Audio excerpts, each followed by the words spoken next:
आज काय परिस्थिती होते की ज्याची कोणाची शेती आहे ना, मग लग्न का जमत नाही, तर शेतकरी मुलाला शेतकरीच मुलगी देत नाही. मग शेतकरीच मुलगी देत नाही म्हणून शेतकऱ्याला मुलाला लग्न तर करायचं आहे. बर, तो शेतकरी आहे म्हणून त्यांनी त्याच्या अपेक्षा कमी ठेवाव्यात किंवा त्यांनी लग्न करू नये असं तुम्ही म्हणता का किंवा म्हणू शकता का? अजिबात नाही. शेवटी तो जन्माला आलेला आहे, तो शेतकऱ्याच्या पोटी जन्माला आला, ह्याच्यात त्याची काही चूक नाही. त्यालाही वाटतं बा आपलं लग्न व्हावं, आपण बायकोबरोबर संसार करावा, प्रपंच करावा, सगळं काही करावं. परिणाम असा होतो की ज्या वेळेला नोकरदार मुलाशीच लग्न करील असं पोरी म्हणतात, भले ती पोरगी 12वी नापास जरी असली तरी तिचा बाप म्हणतो की मला नोकरदारच पाहिजे. तिकडे 10-12 हजार कमवले तरी चालतील पण नोकरदारच हवा. सगळ्यात मोठा पार्ट असा आहे की तुम्ही जसं पुणे आहे, नगर आहे किंवा तुम्ही कुठलीही MIDC घ्या, संपूर्ण महाराष्ट्रातली नाही, तुम्ही भारतामध्ये कुठेही जा, तुम्ही कुठलेही औद्योगिक महामंडळाची ती जी इंडस्ट्रियल इस्टेट आहे ना ती घ्या आणि तिच्या आजूबाजूची जी गावं आहेत ना त्या गावांमध्ये तुम्ही सर्वे करा. तुम्हाला असं पाहायला मिळेल की रोज सकाळी स्वतःची 5 एकर 6 एकर 7 एकर शेती असणारा माणूस जो आहे ना त्याचा पोरगा रोज सकाळी, मग तो 10वी नंतर ITI केलेलं असतं किंवा त्यांनी 12वी नंतर काहीतरी केलेलं असतं, काहीच नाही जमलं तर MSCIT केलेलं असतं, ग्रॅज्युएट झालेलं, आणि हे सगळे लोक कंत्राटी कामगार म्हणून MIDC मध्ये कामाला जातात आणि रोज सकाळी सायकल किंवा मोटरसायकल, आता तर सायकल कोणी वापरत नाही, बुलेट, आता मोटरसायकल आहेत, डबा घ्यायचा रोज सकाळी घरून आणि डबा घेऊन त्यांनी MIDC मध्ये जायचं, संध्याकाळी परत यायचं. काय 10-15 हजार रुपये त्याला जे काही मिळतात ना त्याच्यामधले निम्मे पैसे पेट्रोलवर जातात. त्याची जर नोकरीची एकंदर पडतळ बघितली तर त्याला ते काहीच परवडत नाही.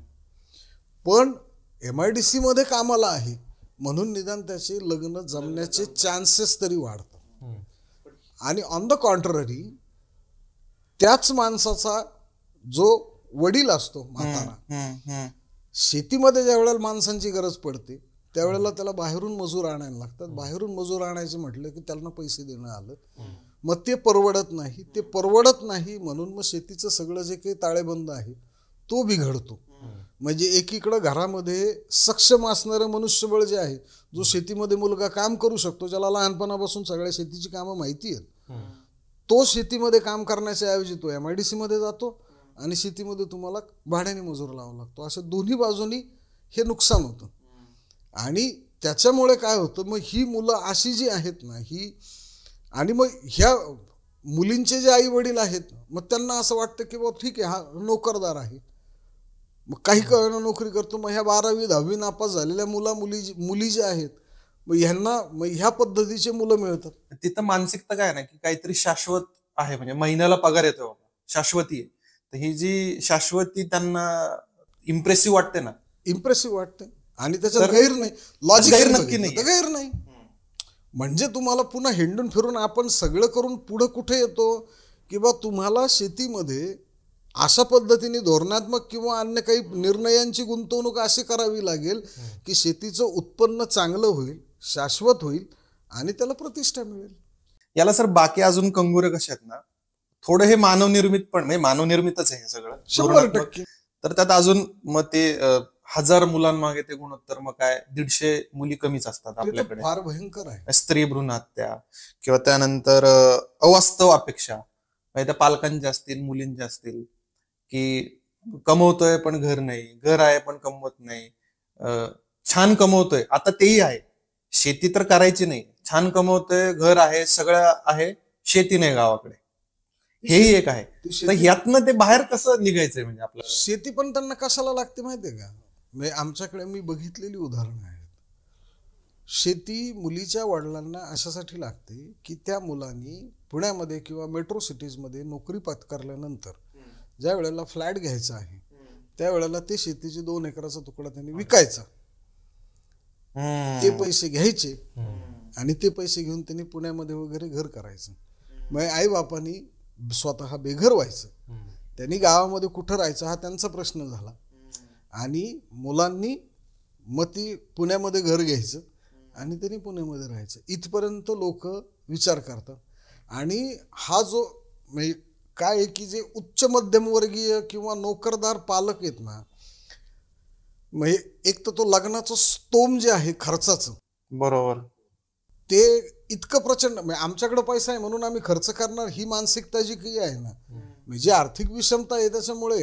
म्हणजे ज्या लोकांकडे पैसा आहे, म्हणजे तुम्ही लग्नाला 60 लाख रुपये 70 लाख रुपये खर्च करता, त्यावेळेला परिस्थिती अशी आहे. म्हणजे 2,000 रुपयाचे तुम्ही ज्या वेळेला शूज घेता त्यावेळेला परिस्थिती अशी आहे की एखाद्या शेतकऱ्याचं एका सीझनचं उत्पन्न पण 2,000 रुपये नसतं.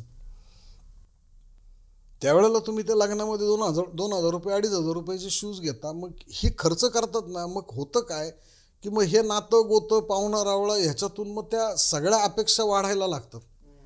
आणि मग लग्नाचा खर्च जो आहे, मुलीच्या लग्नाचा खर्च जो आहे तो कसा करायचा ह्या भीतीपोटी, विशेषतः बीड किंवा मराठवाड्याच्या भागामध्ये मधल्या काळामध्ये जे स्त्रीभ्रूण हत्येचं प्रमाण जे वाढलं ना, तर त्यावेळेला लोकांनी तो, म्हणजे लोकांनी म्हणण्यापेक्षा त्या पातळीवर कुटुंब म्हणून ते युनिट म्हणून विचार केला. तर त्यांनी त्याला त्याची जेवढी काही अक्कल होती त्यांनी त्याचा विचार केला की बा आपल्याला मुलगी नको, मुलगा हवा. त्याचे परिणाम 15 वर्षापूर्वी जे काही झालं त्याचे परिणाम तुम्हाला आता दिसतात. आता परिस्थिती अशी आहे की मुलं झाली, मुली झाल्याच नाहीत. ज्या मुली जन्मू शकत होत्या किंवा त्या मुलींचा जन्मच होऊ दिला नाही, मग मुलींचा जन्म होऊ दिला नाही त्याच्यामुळं साहजिकच असं झालं की मुलं जे आहेत त्यांचं प्रमाण वाढलं, कम्पॅरेटिव्हली मुलींचं प्रमाण कमी झालं.